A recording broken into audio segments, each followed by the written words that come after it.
Friends and welcome दोस्तों, विशेष ज्ञान के वीडियो सेशन में आपका स्वागत है। दोस्तों मैं आपके समक्ष उपस्थित हूँ फिर एक नए वीडियो में नए टॉपिक के साथ। आज का जो टॉपिक है दोस्तों बहुत ही बेसिक है, बहुत ही इम्पोर्टेंट है, क्योंकि हम ये चीज़ों को जो है वो हम अपने जनरल लाइफ में ज़रूर यूज करते हैं। दोस्तों टॉपिक है द पावर ऑफ एप्रिसिएशन, यानी कि किसी की तारीफ करना क्यों फ़ायदेमंद है। और ये जनरली देखा गया है कि सबको तारीफ करना नहीं आता, सब एक दूसरे को अप्रिशिएट नहीं करते हैं।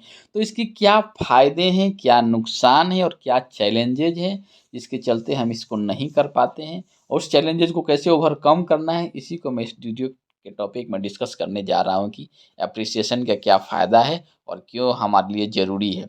दोस्तों पहले हम बात करें तो पावर ऑफ एप्रिसिएशन, यानी कि appreciation is a more than saying thank you. किसी को थैंक यू बोल देना एप्रिसिएशन नहीं है। अगर किसी चीज़ को अप्रिशिएट करना है तो उसके तरीके अलग होने चाहिए, उसी का डिस्कस हम करेंगे। Thank you is not enough for appreciation. अगर हम बात करें व्हाई एप्रिसिएशन मैटर्स, ये अप्रिसिएशन है यानी कि जो तारीफ़ करना है ये हमारे लिए क्यों मायने रखता है, क्या इसका इम्पोर्टेंस है। तो पहला है बूस्ट मोरल एंड मोटिवेशन। जो हमारा जो किसी भी व्यक्ति को मोरल को बूस्ट करना है, उसको मोटिवेट करना है, तो अप्रिशिएट करना बहुत ही ज़रूरी है। और एक रिसर्च है जो यह बताता है कि अगर हम किसी भी एम्प्लॉय को अच्छे से रिकॉग्नाइज करें, उसको अप्रिशिएट करें, तो क्या हम उसकी प्रोडक्टिविटी में 31% का हम इंक्रीमेंट कर सकते हैं। और किसी व्यक्ति के सिंपल आपके तारीफ़ करने से, आपको अप्रिशिएट करने से, उसको रिकॉग्नाइज करने से, सही ढंग से, सही समय पे और सही जगह पे उसकी प्रोडक्टिविटी को 31% यानी 31% की बढ़ोतरी करा सकता है। सेकेंड है स्ट्रेंथन इमोशनल कनेक्शंस। हमारा जो इमोशंस है हमारे लाइफ का एक बहुत ही इंपॉर्टेंट पहलू है, और इस इमोशनल कनेक्शंस आपको स्थापित करने हैं और स्ट्रॉन्ग बनाने हैं, तो अप्रिसिएशन उसमें बहुत ही इंपॉर्टेंट रोल प्ले करता है। थर्ड पॉइंट है इम्प्रूव ओवरऑल हेल्थ। हमारा जो स्वास्थ्य है वो हमारे लाइफ का एक इम्पॉर्टेंट डायमेंशंस है, हमारे लाइफ का एक इम्पॉर्टेंट पहलू है, और उसको सही रखना है। तो क्या होता है, किसी के ग्रेटिट्यूड करना, किसी अपने आप को किसी दूसरे को अप्रिशिएट करना, उसको रिकॉग्नाइज करना, इससे हमारे हेल्थ में क्या होता है, काफ़ी चेंजेज आते हैं। हमारा फिजिकल हेल्थ, हमारा हेल्थ, मेंटल हेल्थ, या हम बोले कि एक सही इंसान बनने में ये बहुत ही इंपॉर्टेंट रोल प्ले करता है, बहुत ही मददगार होता है। तो ये है कि वाई अप्रिसिएशन मैटर्स, हमारे लाइफ में अप्रिसिएशन का क्या महत्व है। अब सेकेंड है creative ways to show appreciation. Appreciation यानी अप्रिशिएट करने के क्या क्या तरीके हो सकते हैं। प्रेजेंट सिनारियो में दोस्तों माना जाता है कि आप अभी जो है इंटरनेट के दुनिया में जी रहे हैं, और आप किसी को अप्रिशिएट करना, किसी को रिकॉग्नाइज करना बहुत ही आसान है। आप व्हाट्सअप यूज करते हैं, आप कई मैसेजिंग के टूल्स यूज करते हैं, आपके पास ईमेल है। आप केवल किसी को थैंक यू नहीं बोलिए, उसको कुछ वर्ड्स में लिखिए, उसके रिटन फॉर्म में उसको अप्रिशिएट कीजिए, जो वर्ड्स हों उसका सही मीनिंग हो, ताकि लगे कि नहीं बंदा ये जेन्युइन मुझे अप्रिशिएट कर रहा है। तो आपको थैंक यू नहीं लिखना है, कुछ वर्ड्स में, कुछ सेंटेंस में चीज़ों को एक्सप्रेस करना है। ये पहला क्रिएटिव तरीका है किसी को अप्रिशिएट करने के लिए।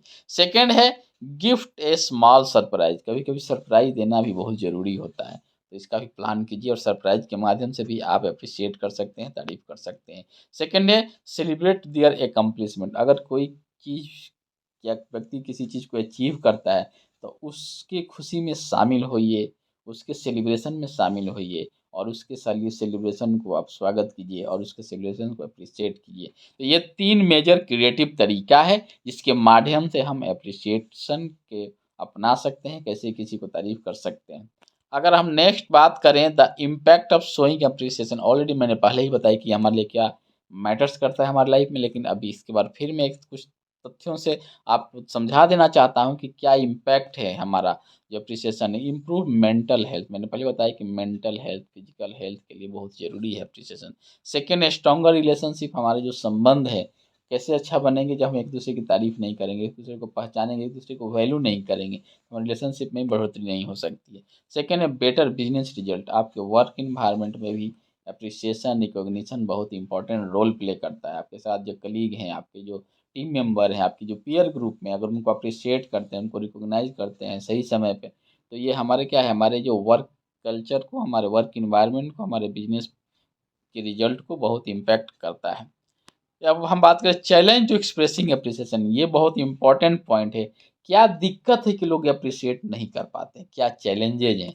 तो पहला चैलेंज का बात करें तो सेल्फ डाउट, अपने आप में ही डाउट रहता है कि मैं करूं कि नहीं, क्या दिक्कत है, सामने वाला क्या समझेगा, वो समझेगा कि मेरी ये डिप्लोमेट है, ऐसे कर रहा है, वैसे कर, इस तरह के बहुत सारे जो डाउट्स हैं हमारे वहम की तरह हमारे दिमाग में पड़ा रहता है, जिसके चलते हम अप्रिशिएट नहीं कर पाते हैं। सेकंड है लैक ऑफ टाइम। देखिए समय बहुत इम्पोर्टेंट है और समय आपको हर चीज़ में देना ज़रूरत है। अगर समय नहीं देंगे तो आप कोई चीज़ को सही से एक्सिक्यूट नहीं कर पाएंगे। हर चीज़ के लिए समय डिफाइंड होना चाहिए, तो हम समय के अभाव में भी अप्रिशिएट नहीं कर पाते हैं। सेकंड है अनअवेलेबिलिटी। हमारे पास हम अवेलेबल ही नहीं रहते हैं। जब किसी का मान लीजिए कि कोई ओकेजन है, या किसी की जो अचीवमेंट है, अकम्प्लिशमेंट है, वो एंजॉय कर रहा है, सेलिब्रेट कर रहा है और आपको निमंत्रित कर रहा है, आपको बुला रहा है, आप अवेलेबल ही नहीं हो, जबकि आप अवेलेबल हो सकते हो। अगर कोई इमरजेंसी है वैसी है तो नहीं होना, तो उसके बाद भी आप चीज़ों को शो कर सकते हो कि मैं क्यों उपलब्ध नहीं हुआ। लेकिन अगर आप अवेलेबल हो, संभव है, तो अवेलेबल होना बहुत ज़रूरी है। अनअवेलेबिलिटी भी एक रीज़न है जो कि हमको अप्रिशिएट करने में, पार्टिसिपेट टिप्स को लिए नहीं हो पाता है। से थर्ड है अंडरस्टैंडिंग सिग्निफिकेंस। हमें एप्रिसिएशन के सिग्निफिकेंस को, महत्व को, इम्पैक्ट को समझना बहुत ही ज़रूरी है। तो ये चार मेजर चैलेंजेज हैं: self doubt, lack of time, unavailability and understanding significance. अब हम बात करते हैं कि कैसे इस चैलेंज को दूर किया जाए, कैसे इस चैलेंज को ओवरकम किया जाए। तो पहला है बी जेन्यून। देखिए आपको जेन्यून होना बहुत ज़रूरी है। अगर देखिए आप अप्रिशिएट भी कर रहे हैं लेकिन फेक लग रहा है, गलत लग रहा है, तो वो सही नहीं है। और नहीं, अगर फेक तरीके से, गलत तरीके से अप्रिशिएट करने से अच्छा है कि आप अप्रिशिएट मत कीजिए, आप जेन्यून रहिए। आपकी जो नेचर है आप अपने तरीका से भी अप्रिशिएट कर सकते हैं। सेकेंड है बी कंसिस्टेंट। कंसिस्टेंट रहना जरूरी है। आदमी को अगर अप्रिशिएट करते हैं, चाहे किसी को रिकॉग्नाइज करते हैं, उसको हर स्टेप में, हर पहलू में, हर समय उसको देखते रहिए, उसमें कंसिस्टेंसी लाइए। सेकेंड है बी फ्लेक्सिबल। फ्लेक्सिबिलिटी होना बहुत जरूरी है। डार्विन ने क्या बोला था कि डार्विन ने बोला था कि आदमी आगे चलकर वही सर्वाइव करेगा जो फ्लेक्सिबल होगा, जो एडेप्टेबल होगा। तो आदमी को फ्लेक्सिबल होना बहुत ही ज़रूरी है। अगर फ्लेक्सिबल नहीं है तो आपकी ग्रोथ की, आपकी सक्सेस की जो परसेंटेज वो कम हो जाएगी। तो ये है कुछ तरीका जिसके माध्यम से हम जो अप्रिसिएशन के में हमको चैलेंजेस फेस करने पड़ते हैं उनको हम दूर कर सकते हैं। उसके बाद हम करते हैं बेनिफिट्स ऑफ रेपुटेशन। ऑलरेडी मैंने बताया कि पर्सनल लेवल पे क्या बेनिफिट्स, आपका सोशल कनेक्शन बढ़ेगा, आपका sense of purpose and identity का इंप्रूवमेंट होगा, बेटर आप सोएंगे, आपका हेल्थ इंप्रूव होगा। और वर्क प्लेस में हम बात करें तो आपकी क्या बेटर टीम प्रोडक्टिविटी होगी, एक दूसरे का मोराल बूस्टअप रहेगा, मोटिवेशन बना रहेगा। अगर हमारा रिलेशनशिप जो कस्टमर से हो, चाहे आपस में कलीग के बीच में रिलेशनशिप स्ट्रांग रहेगा।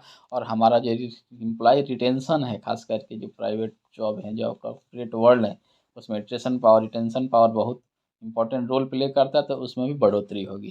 थर्ड है हमारे सोशल में, तो स्ट्रॉन्गर रिलेशनशिप हमारा बनेगा, इमोशनल कनेक्शंस इंप्रूव होंगे, मेंटल हेल्थ में बढ़ोतरी होगी, हमारा स्ट्रेस लेवल कम होगा। तो ये हैं जो बेनिफिट्स बोले या हमारे लिए क्यों मैटर्स करता है अप्रिसिएशन, क्या फ़ायदे हैं, वो रहा। अगर हम इस वीडियो को कंक्लूड करें और बोलें कि क्या हमें एक्शन लेना चाहिए दोस्तों, तो मैंने इसमें यही डिस्कस किया कि अप्रिसिएशन क्या होता है, इसका क्या महत्व है, ये क्या चैलेंजेज हैं, उनको कैसे ओवरकम करना है, कैसे लाइफ में बढ़ना है। और खास करके जो चैलेंजेज हैं उन पे ध्यान देना है, अपने पॉजिटिव और निगेटिव पर्सनालिटी को ध्यान में रखते हुए आप किस नेचर के व्यक्ति हैं, क्या चाहते हैं, उस तरह से परफॉर्म करना बहुत ही ज़रूरी है। और आप ग्रेटिट्यूड को स्प्रेड कीजिए। आपको जो भी मिला है, चाहे जो भी आपके पास है, उसको थैंक यू बोलिए। चाहे जिसके भी माध्यम से मिला है, जिसमें किसी भी व्यक्ति का क्या क्या कंट्रीब्यूशन है, उसको ध्यान में रखते हुए आप एक दूसरे को रिकॉग्नाइज कीजिए, दूसरे को अप्रिशिएट कीजिए, उसको थैंक यू बोलिए। तो दोस्तों ये जो टॉपिक है हमारा बहुत ही बेसिक टॉपिक था, जो हमारे लाइफ में बहुत ही इंपॉर्टेंट रोल प्ले करता है। अगर आपको लगता है कि इस टॉपिक से आपको कुछ लर्निंग मिला और ये आप वीडियो आपके लिए फ्रूटफुल है, तो इसको लाइक कीजिए, शेयर कीजिए और चैनल को सब्सक्राइब कीजिए। इस तरह की वीडियोज़ काफ़ी हैं जो आप इसको देख सकते हैं।